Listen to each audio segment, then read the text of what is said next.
దళితులు క్రైస్తవులుగా మారితే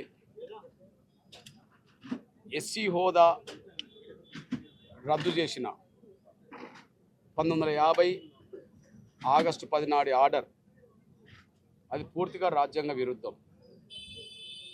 అది వివక్షతతో కూడిన వచ్చిన ఆర్డర్.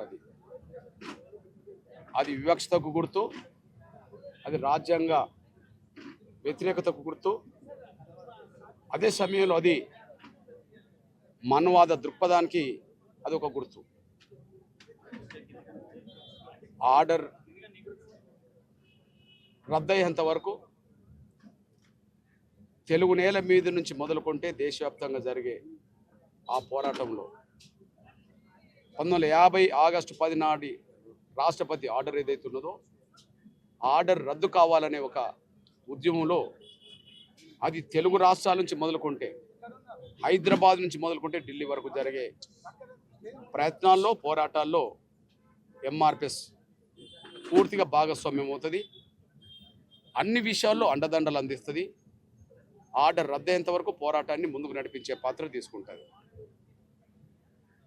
అదే సమయంలో ఈ ఆర్డర్ రాజ్యాంగ విరుద్ధం అనడానికి ఆర్టికల్ 25 ఉండంగా, రాజ్యాంగంలో స్పష్టంగా ఆర్టికల్ 25 ఉండంగా, మత స్వేచ్ఛ ఉండంగా, ఆ మత స్వేచ్ఛకు విరుద్ధంగా ఒక దళితుల మీదనే ఈ ఆర్డర్ వచ్చింది.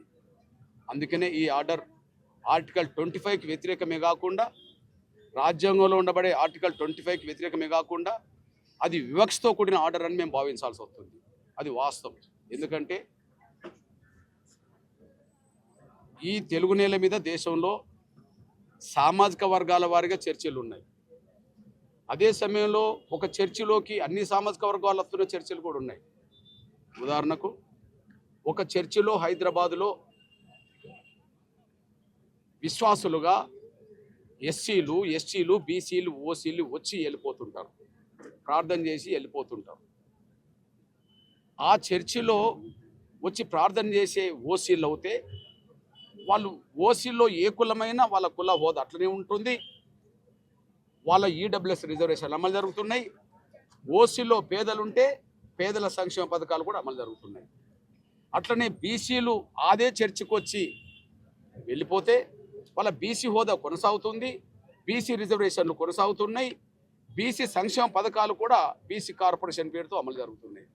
అదే చర్చికి ఎస్టీలు వస్తే ఎస్టీ హోదా కొనసాగుతుంది, ఎస్టీ రిజర్వేషన్లు అమలు జరుగుతున్నాయి, ఎస్టీల పేరుతో వచ్చే సంక్షేమ పథకాలు ఎస్టీలకు వస్తున్నాయి. మరి అదే చర్చిలో ఎస్సీలు వస్తే ఎస్సీ హోదా రద్దు కావడం ఏంది, ఎస్సీ రిజర్వేషన్లు రద్దు కావడం ఏంది, ఎస్సీ సంక్షేమ పథకాలు దూరం కావడం ఏంది? అంటే ఆర్డర్ రాజ్యాంగానికి విరుద్ధము, ఆర్డర్ వివక్షతో కూడిన ఆర్డర్ కాబట్టి దాన్ని పూర్తిగా రద్దు చేయించాల్సిన బాధ్యత రాజ్యాంగాన్ని గౌరవించే ప్రతి ఒక్కరి మీద, ఆర్టికల్ 25ని ఖచ్చితంగా అందరికీ వర్తింపజేయాలనే అంశం మీద ప్రతి ఒక్కరూ ఇందులో భాగస్వాములు కావాలని చెప్పి ఎంఆర్పిఎస్ పిలుపునిస్తుంది.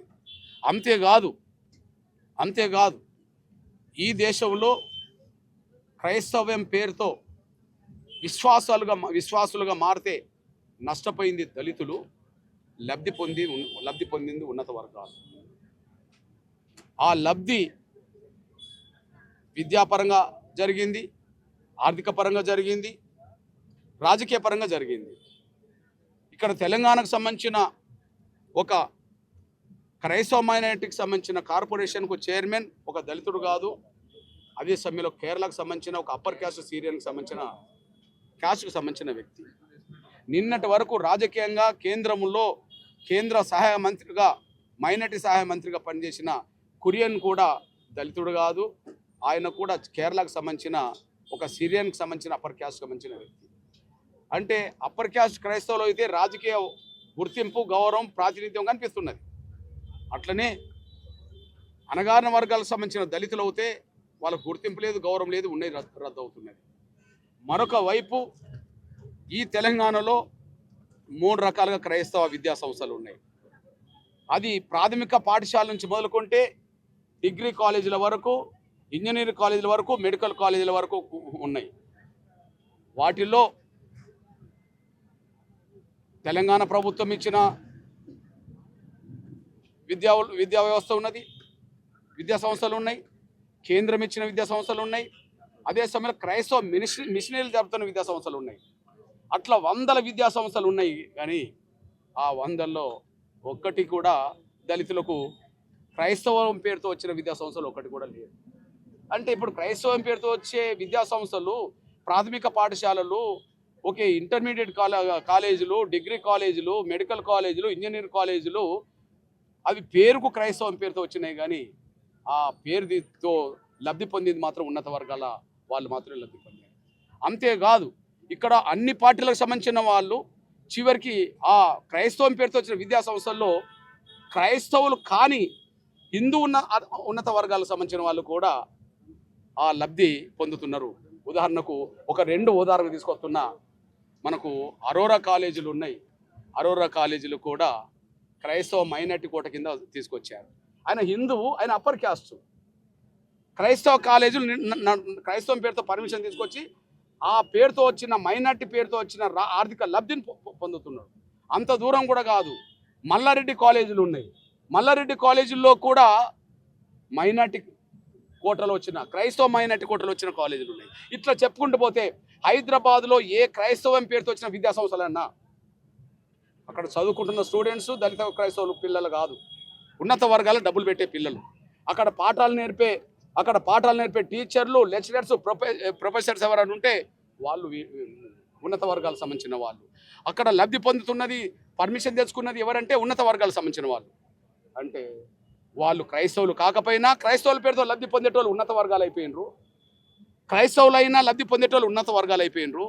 కానీ దళితులు క్రైస్తవులు మాత్రం వాడు ఎస్సీ పోతుంది, వాడి సంక్షేమం పోతుంది, వాడి ఉద్యోగాలు పోతున్నాయి, వాడి చదువు పోతున్నది, చివరికి వాడికి రాజకీయ లబ్ధి లేకుండా పోతున్నది, ఏం లేకుండా పోతున్నది. అంటే ఆర్డరు రాజ్యాంగ విరుద్ధం, ఆర్టికల్ 25. అదే సమయంలో అది వివక్షతో కూడిన ఆర్డర్. భారతదేశంలో అన్ని వర్గాలకు మత స్వేచ్ఛ ఉన్నది, దళితులకు ఎందుకు లేకుండా పోయింది? ఓసీలు క్రైస్తవుల మతం మారితే మీరు కాలేజీలు ఇస్తారా? మీరు యూనివర్సిటీలు ఇస్తారా? మీరు మెడికల్ కాలేజీలు ఇస్తారా? మీరు ఇంజనీరింగ్ కాలేజీలు ఇస్తారా? దళితేతరులు వారు మారితే అన్ని విద్యా సంస్థలు ఇస్తారా? లేదా ఆర్థిక ప్రయోజనాలు ఇస్తారా? మీరు కేంద్ర మంత్రులు చేస్తారా? దళితేతరు క్రైస్తవులు అయితే వాళ్ళు కేంద్ర మంత్రులు చేస్తారా? మైనార్టీ క్రైస్తవ కోట కింద ఇక్కడ మీరు కార్పొరేషన్ చైర్మన్ చేస్తారా? కానీ దళితులు క్రైస్తవులుగా మారితే ఎస్సీ హోదా రద్దు చేస్తారా? ఈ రద్దయ్యే చేస్తూ వచ్చిన ఆర్డర్ ఏదైతున్నదో 76 సంవత్సరాలు. ఈ 76 సంవత్సరాల్లో ఎవరు కూడా ఈ సమస్య పరిష్కారం కోసం సీరియస్గా తీసుకున్నట్టుగా కనిపించలేదు.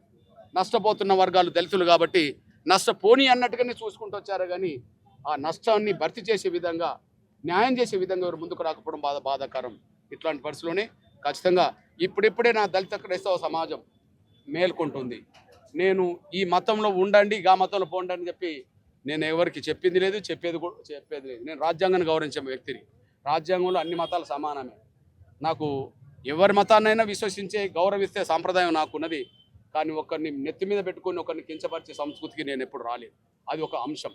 కానీ ఇది న్యాయం కాబట్టి, ఆర్డర్ దుర్మార్గం కాబట్టి, ఆర్డర్ వివక్షత ఉన్నది కాబట్టి, ఆర్డర్ రాజ్యాంగ విరుద్ధం ఉన్నది కాబట్టి ఖచ్చితంగా ఆర్డర్ రద్దయ్యేంత వరకు మాత్రం జరిగే ప్రతి ప్రయత్నంలో దళిత క్రైస్తవులను చైతన్యం చేసే కాడ, పోరాటానికి సిద్ధం చేసే కాడ, దళిత క్రైస్తవ సమాజానికి మద్దతు కూడా కట్టే కాడ, దళిత క్రైస్తవ సమాజ సమస్య పరిష్కారం కోసం చర్చలు జరిపే కాడ, అవసరం ఉంటే పోరాటాన్ని ముందుకు తీసుకెళ్లే కాడ ఎంఆర్పిఎస్ తమ వంతు పాత్ర సీరియస్గా పోషిస్తుంది.